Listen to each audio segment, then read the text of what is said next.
4月零售銷貨價值按年跌2.3%，差過市場預期，並且連跌14個月。香港零售管理協會主席謝邱安儀話：環球因素帶嚟嘅影響難以控制。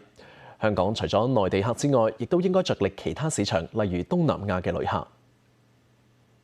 相信咧，我哋而家呢個零售總額真係冇得再低㗎啦。咁但係如果呢啲環球嘅因素咧繼續係差落去嘅話咧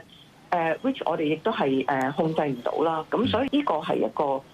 我哋要再觀察翻嗰個市況嗰個走勢嘅情況咯。喺城市嗰方面咧，嗱而家我哋即係見到因為人流而遊客嘅購物模式啊各方面亦都係轉變，其實係根本以前嗰班遊客同今日嗰班遊客係兩班嘅人嚟嘅。咁以前嗰班係話即係為咗購物嚟香港，而家呢班咧係為咗旅遊而嚟香港。我哋業界其實成日都講咧，除咗國內客之外，我哋應該係要真係着力多啲其他市場，譬如東南亞嘅市場，因為佢哋見到嗰個嚟香港嘅增長亦都高啦，同埋佢哋嘅消費力咧亦都係唔差嘅。咁所以都希望可以係多方面去發展咯。